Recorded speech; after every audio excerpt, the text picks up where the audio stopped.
Salut tout le monde, c'est Mister Flèche et aujourd'hui nous allons découvrir l'histoire d'Internet. C'est parti! Dans les années 1950, l'US Air Force, l'armée de l'air américaine, cherche un moyen de communication fiable même en cas d'attaque nucléaire. Pour répondre à cette demande, l'américain Paul Baran et le britannique Donald Davis effectuent des recherches qui aboutissent en 1961. Leur solution est de découper les messages en paquets pouvant circuler à travers les multiples chemins d'un réseau. Ainsi, si un chemin est coupé, le paquet peut en prendre un autre pour arriver à son destinataire. En 1969, sous l'impulsion de l'informaticien américain Joseph Licklider, apparaît le réseau ARPANET qui connecte des réseaux d'ordinateurs dans des universités américaines. Les premiers réseaux d'ordinateurs étaient apparus avant ARPANET à la fin des années 1950, comme par exemple le système de radar semi-automatique américain SAGE. Mais c'est avec ARPANET que, pour la première fois, les données, découpées en paquets, transitent grâce à un protocole de communication, c'est-à-dire un ensemble de règles qui régissent les échanges. Paquets et protocoles sont à la base d'Internet, ce qui fait d'ARPANET son ancêtre. Petit à petit, les réseaux deviennent de plus en plus étendus, notamment grâce à des câbles sous-marins qui permettent de relier les continents. Des règles de communication plus élaborées deviennent alors nécessaires. En 1974, les Américains Robert Kahn et Vinton Cerf inventent le protocole de communication TCP, Transmission Control Program, qui s'occupe à la fois de la gestion des paquets, comme leur numérotation, et de la route qu'ils doivent suivre dans le réseau pour arriver à destination. Par la suite, ce protocole est scindé en deux et devient le TCP/IP.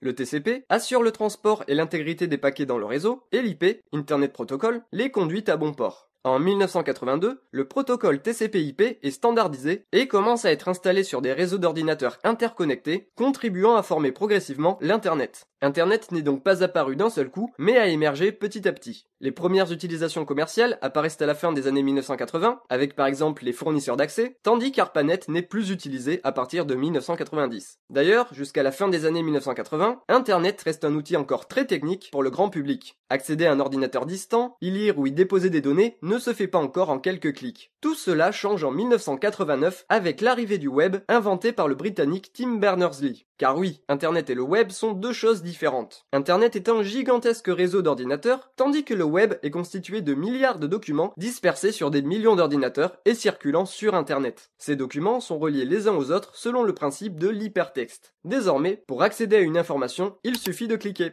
Aujourd'hui, ce ne sont plus seulement les humains qui sont connectés à Internet, mais aussi toutes sortes d'objets. Des montres, des enceintes, des réfrigérateurs, des caméras et même des ampoules. Depuis 2008, plus d'objets que d'humains sont connectés, ce qui marque le début de l'Internet des objets. Selon les projections, en 2020, plus de 50 milliards d'objets seront connectés à Internet. Et voilà pour l'histoire d'Internet. Sur ce, je vous dis à bientôt pour une prochaine vidéo.